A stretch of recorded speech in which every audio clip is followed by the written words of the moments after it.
Chers amis, on m'a fait savoir que dans l'un des journaux français, la semaine dernière, il y a une question qui a été posée par un homme à un rave. Il y a une réponse qui a été donnée. La personne qui m'a téléphoné, qui m'a fait savoir cette chose-là, elle était complètement scandalisée parce qu'elle venait de lire par la réponse du rave. Elle m'a demandé de donner mon avis. Alors je vous lis la question. J'habite un petit immeuble avec très peu d'allées et venues. J'en suis venu à demander à des passants de faire le code d'entrée de l'immeuble. Je sais que c'est en principe interdit, mais c'est ça où j'attends 1 heure à 1 h 30 pour rentrer chez moi. Et pour ça, je n'ai pas d'énergie. Que faire? Donc question, la personne se trouve à un endroit où il n'y a pas beaucoup de gens, et elle était obligée de demander, visiblement à des non-juifs, de venir composer le code. Pas d'autre choix. Est-ce qu'elle a le droit de faire ça ou pas? Si elle attend qu'il y ait des voisins qui entrent, et qu'elle rentre avec eux, eh bien c'est très bien qu'elle va devoir attendre 1 heure ou 1 h 30. Elle n'a pas le choix. Le Rav apporte une réponse. En 2 mots, la réponse du Rav, elle consiste à dire la chose suivante.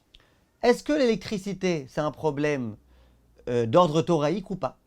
Il rapporte l'opinion de Chachamim qui disent que c'est une interdiction d'ordre thoraïque, l'opinion du Chazon Ish en l'occurrence, et d'autres Chachamim.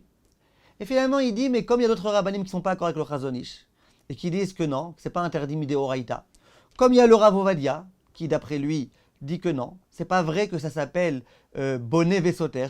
C'est pas vrai qu'au moment où tu fermes le circuit électrique, eh ben, tu es en train de construire quelque chose, ou qu'au moment où tu ouvres le circuit électrique, tu détruis quelque chose. Donc du coup, conclusion très rapide, très hâtive, visiblement du Rav ici, c'est de dire, eh ben, comme tu es dans un cas de grande situation, eh ben, il n'y a pas le choix. Il n'y a pas le choix, donc c'est autorisé. Simplement, tu sais quoi? Fais quand même un petit chinouille. Fais la chose de façon un peu différente. Au lieu de composer le code avec tes doigts, eh ben, fais-le avec l'auriculaire, avec le petit doigt. Pareil, tu es dans un hôtel, il y a une espèce de petite carte automagnétique, il n'y a pas de problème, tu peux la passer toi-même. Même pas la peine de demander à un non-juif. Alors j'aimerais vous dire, mes chers amis, je ne rentre pas ici dans un problème de politique, est-ce que je suis d'accord avec ce rave, pas d'accord avec ce rave. J'essaye de réfléchir à la question. Il faut savoir que tout d'abord, il y a de très très grands poskim qui disent que l'électricité c'est une interdiction d'ordre thoraïque. Le Rav Ovadia Yosef, à plusieurs endroits, il craint cette opinion. Vous n'avez qu'à consulter un petit peu le Chazon Ovadia. Il peut se servir quelquefois en tant que snif de l'opinion que c'est que des rabbanan. Quand il y a plein d'autres raisons d'autoriser, il dit allez, entre autres, on peut peut-être dire que c'est des rabbanan. Mais c'est pas du tout si évident que ça. Et plein de fois, le Rav Ovadia, il dit moi je crains que c'est peut-être des Horaïta. Le Rav Enzion Abba Shaul, il dit que c'est des Horaïta. Le Rav Mordechai Eliaou, il dit que c'est des Horaïta. Beaucoup de grands poskim disent que c'est peut-être des Horaïta. Maintenant, même ceux qui disent que c'est pas des Horaïta, ils disent pas que c'est autorisé. Ce serait une grave erreur de dire ça. Ils disent pas que c'est autorisé. Ils disent c'est pas interdit des Horaïta, c'est interdit des Rabbanan. Comment on va appeler cet interdit-là? Bonne question. Il y a aussi beaucoup de propositions qui ont été faites par les poskim. Mais un posek qui dit que c'est autorisé de se servir d'électricité, même quand il n'y a pas de lumière électrique qui s'allume, il n'y en a pas. Ça n'existe pas. Le Rav Auerbach, il aurait voulu dire quelque chose comme ça, mais pas à la Chal et Maaseh. Il a juste proposé une idée comme ça avec ses élèves en réfléchissant. Il n'a jamais tranché cette chose-là à la Chal et Maaseh. Donc du coup, c'est interdit. T'appelles ça interdit d'Eoraïta, t'appelles ça interdit des Rabbanan, mais c'est interdit. De dire que c'est autorisé, c'est pas vrai. Bon, tu dis, on n'a qu'à faire avec le petit doigt. Comme si faire avec le petit doigt, ça s'appelle un chinouille. C'est pas évident du tout que de faire avec le petit doigt, c'est un chinouille. D'habitude, tu fais avec le doigt normal, mais tu fais avec le petit doigt. Encore, t'aurais dit avec la main gauche, il y en a qui veulent dire que peut-être. C'est pas du tout évident. Donc, on a affaire ici à un problème des Horaïta, pour beaucoup de poskim, ou en tous les cas, des Rabbanan. Et j'aimerais vous dire plus que ça. J'ai écrit, j'ai rédigé une tchouva, j'ai fait un cours vidéo sur le site toracademy.fr. Je l'ai diffusé, il paraît que ça a fait un carton en France, il y a énormément de gens qui m'ont remercié ensuite. Un cours dans lequel j'ai expliqué qu'à mon humble avis, c'est autorisé de demander à un non-juif de composer le code. Dans mon cours, j'ai expliqué comment. Il ne faut pas lui dire je t'ordonne de faire le code. Il faut dire j'ai du mal à passer, mais sache que si tu fais le code 3, 2, 6, 8, eh ben, je pourrais passer. Ça, c'est autorisé. J'avais eu l'autorisation aussi du Rav Asher Weiss, qui était tout à fait d'accord avec moi dans ce psaque-là.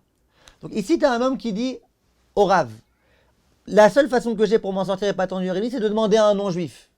Pourquoi le Rav il lui dit alors fais-le toi-même? Bon, demande à un non-juif. C'est sûr que c'est beaucoup mieux de demander à un non-juif que de le faire toi-même. C'est évident. Donc pourquoi avoir besoin d'en arriver à faire toi-même, or que tu prends le risque de faire du Deoraïta? Pourquoi? Alors que la plupart des poskim, ils disent c'est interdit Deoraïta, ou au moins des Rabbanan. Alors le Rav ici, il écrit, il dit, tu sais pourquoi nous, malgré tout, on essaye de craindre d'une façon générale qu'il n'y a pas de cas de grande nécessité? Par honneur pour le Chazonish. C'est pas que par honneur. On craint que c'est peut-être un Issour des Horaïta. Et on craint en tous les cas que c'est un Issour des Rabbanan, c'est pas qu'une question d'honneur. Donc dans un cas pareil, où tu as une possibilité simple et autorisée à 100%, d'après moi en tous les cas, d'après le Rav Asher Weiss, qui est l'un des grands de la génération aujourd'hui, qui consiste à demander aux non-juifs, par allusion, pourquoi autoriser à faire toi-même? Vous imaginez un petit peu ce que ça va devenir la France demain si jamais tout un chacun se permet maintenant de faire toutes les mélachot avec le petit doigt. Mais c'est de la folie. C'est la raison pour laquelle, bien évidemment, il n'y a pas lieu d'autoriser. Et quand vous consultez toutes les tchouvot, le Rav David Yosef dans son livre sur Amiral et Hakoum, quand il parle de demander à des non-juifs, tout ce qu'il autorise de demander à un non-juif de passer une carte magnétique pour pouvoir entrer à l'hôtel, c'est uniquement quand je demande à un non-juif de le faire lui-même. Pas que moi-même j'ai le droit de le faire. Personne au monde n'a jamais ému une telle idée. Personne au monde n'a jamais autorisé. Vous imaginez un petit peu les épaules qu'il faut avoir pour donner un psaque comme ça, pour autoriser aux gens maintenant dorénavant à faire le code. Tous les gens qui ont attendu pendant des jours et des jours et des heures, d'un coup on leur dit non, on a une solution très simple. Pas possible. Au moins, si tu veux autoriser une chose comme ça, demande au Gdolé Ador. Et une fois que tu auras eu l'autorisation de tous les grands de la génération, du Rav Asher Weiss, du Rav Chaim Kanievski, du Rav Moshe Sternbourg, alors pourquoi pas? Mais je vous promets que ces rabbanim-là ne donneront jamais une telle autorisation. Kol tov, mes chers amis, et à très bientôt.